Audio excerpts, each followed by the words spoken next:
In the name of the Father, and the Son, and the Holy Spirit. Amen. Dear Lord, I thank you for this divine religion and for all of us being privileged to receive your grace and your love. I ask God that you give me the words that we would like to answer the faithful children this day.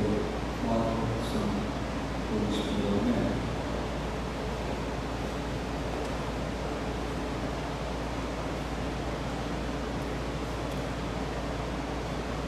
In the Gospel of the Lord that was proclaimed by the Holy Evangelist, St. Matthew, the 19th chapter, the 17th verse reads, "No one is good but one, and that is God, and the Father, Son, and the Holy Spirit. No one is good but God." Sounds rather exclusivistic to me. The reason that no one is good but God is because God is not only love, God is also total good. When you do good, you might think you do good, but in reality you're only doing what God enabled you to do. Jesus asked this question to see if the one asking knows Jesus is God. We are only good if we are being godlike. Well, let's understand good. When I was a child,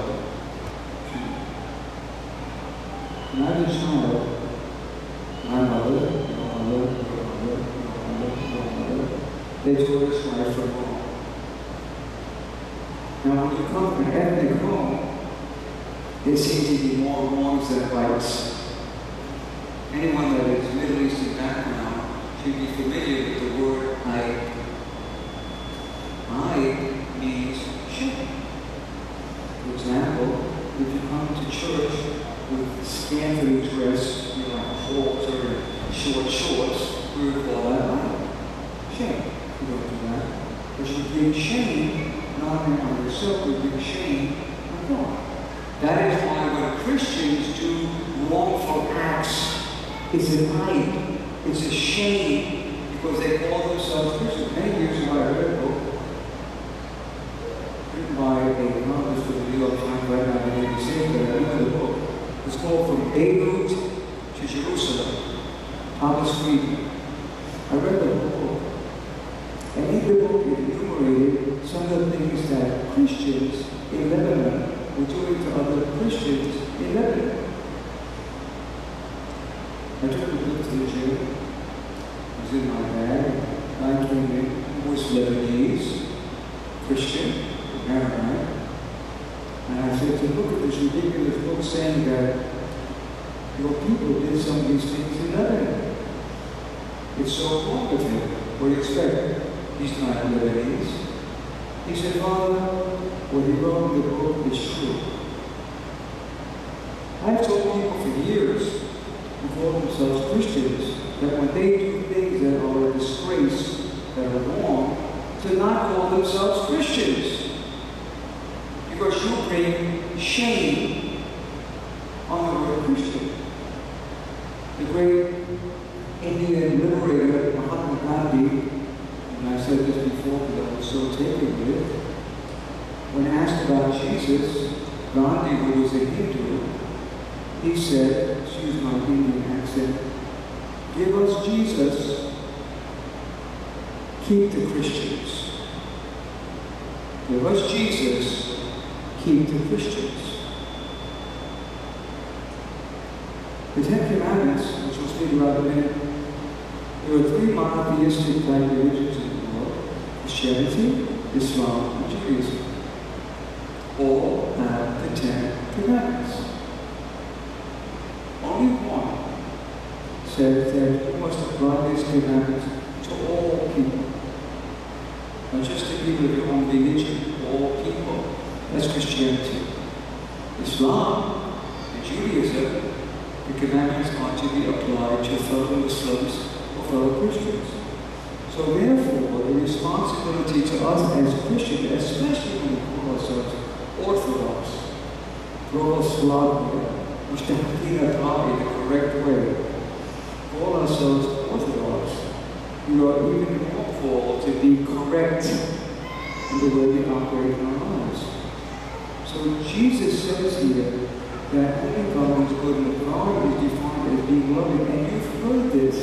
Those of you who have been coming to this church for a long time know that this is always the theme of the homily. To be loving. To be loving. And a young man today from Brooklyn, George, right? His name is George? Alex. Alex George. Alex, I said, where are you from? He said, I'm from Brooklyn. My heart started to pound. I said, what part of Brooklyn? He said, Coney Island. I didn't tell you when I asked you. My grandmother, God rest her soul, had a house in Coney Island on 8th Street. Many weekends I spent in Coney Island. I said I was very rich. Told me that he was Orthodox, back when I was Ukrainian. His mom is here. He looked more like his sister than like his mother, by the way. Well, I'm telling the truth. So when we act in a non-loving manner, we are not being good. We can justify all day long, well, they did this or they did that. When you're going up I-4, somebody cuts you off, and you're determined to cut them off because they cut me off. We ought to rise above that and not cut them off. Because when he says in verse 20, all these things I have kept in my youth, what do I lack? As I said, keeping the commandments, while it is doing, observing them, it is not living them. It's not living them. You might not steal something physical from the store or someplace else, but you steal the reputation of someone you talk about them, and you gossip about them. You steal their reputation. You steal someone's purity when you share with them pornography. While it's doing, it's not observing, it's not living them. Many Jews and Muslims and other religions observe the commandments. They do not observe the source, Jesus Christ. You might say, wait a minute, Father. Moses went up on the mountain, and God gave the commandments. Yeah. God the Father, God the Son, God the Holy Spirit, one God. So we can honestly say that Jesus Christ gave the commandments. Now, Suzanne, being that you're from Boston, English background, your English is good. I'm sure you're not good for us. Could you define in a few words what the word command means? To someone command you, allow yourself to command you do what God gives you command you to do. Christ commands the Ten Commandments. Okay. Is it a command to say, please close the door? Is that a command? Is it a command? No, it's not. It's a suggestion, it's a request. Close the door! That's a command. Close the door, that's a command. It's not an option. You've got to close it. Well, I'm coming after you, I'll close it myself. Commands are to be obeyed. Many people observe the commandments. They break them, but they command, they observe them. Commandments are not suggestions. They're not suggestions. Have to do them. So many people, he said, this young man said, I did all these things. What do I still lack? Okay, so the point is that while others may follow the commandments, the Jews follow the commandments, at least for the Jews. The Muslims follow the commandments, at least for the Muslims. Many Christians follow the commandments. But if they're not honoring the source of those commandments, they're not following that correctly. It's not a just to obey. Tony, you should know this answer. Because Tony came to us, Tony's getting married next week to a lovely lady from Jordan.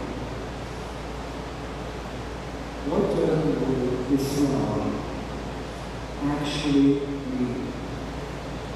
Does it mean obey? Obey. Obey.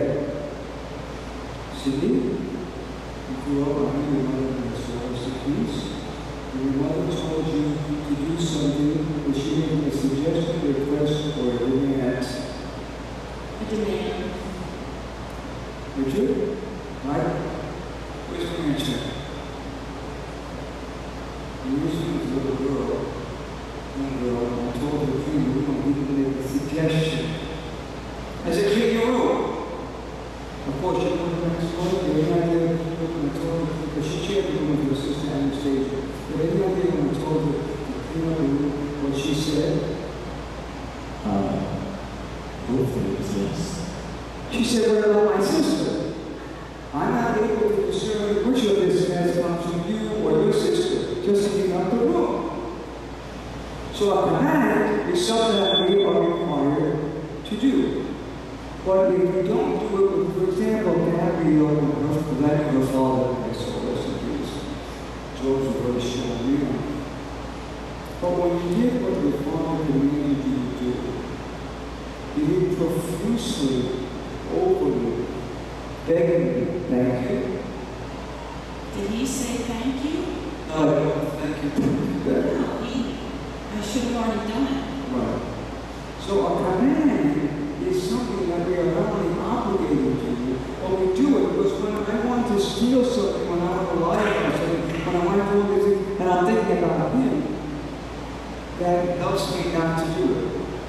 You can understand that because we're not automatically going to obey unless we love the one that's giving us the commandments. And finally, verse 23 says, then Jesus said to his disciples, assuredly I say to you, it is hard for a rich man to enter the kingdom of God.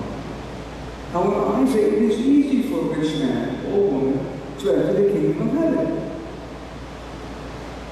Gene, I'm saying it is easy for a rich man or woman to enter the kingdom of heaven. How could that possibly be so when Jesus says it's difficult for a rich man to enter the kingdom of heaven? I'm saying a rich man or woman can enter the kingdom of heaven. Do they seek diametrically oppose those statements? How could a rich man or woman enter the kingdom of heaven? Depends what their riches are. If you are grabbing every nickel and dime and dollar that you could get, if you get a bigger and bigger house, and those are your riches, it's very difficult, if not impossible, to enter the kingdom of God. But if your riches are acts of kindness, stop it. Study source. Study source. Turn off the phone.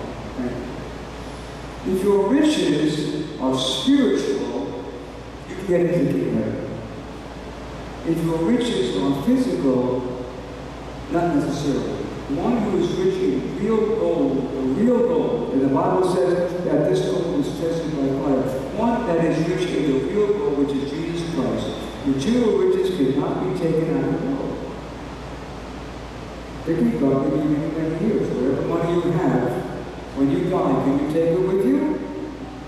No, you cannot. So what you can take with you is the spiritual riches. This is what it says, lay up in heaven the treasures of God. The purpose of wealth is to purchase things. In an allegorical way, godly wealth enables us to buy what? Nora, godly wealth. That is godly wealth. How many of you read, besides Susan, how many of you read the book Eternal Mysteries Beyond the Grave? Anyone? If you read this book, you will know that it was a revelation by God that when people die, they are required to answer for what they did in their life. Sometimes they did not repent. If you repent of a sin, it's gone. So they cannot be helped with the demon trying to pull the soul back to heaven. So sometimes they didn't repent of it, and the sin is still there. However, if a person has built up a wealth of goodly, godly deeds done for the love of God, that can be used to help them. If they're mean, if they are mean, why do you do the one who wandering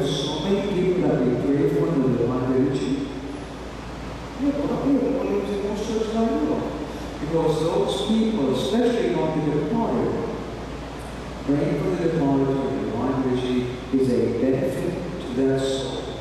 And that can be used at times to pay for the sins. For the sins.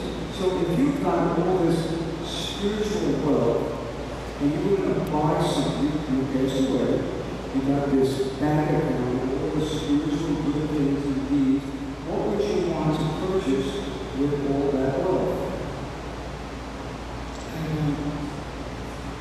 I would just want, I would probably go to the church. No, it's spiritual wealth. You've died. There's no getting into the church now.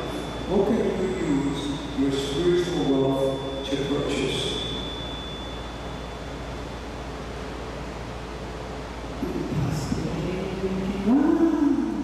An entry ticket. An entry ticket. Auto. Do you need glasses to read? Can you read something? Who's going to read this?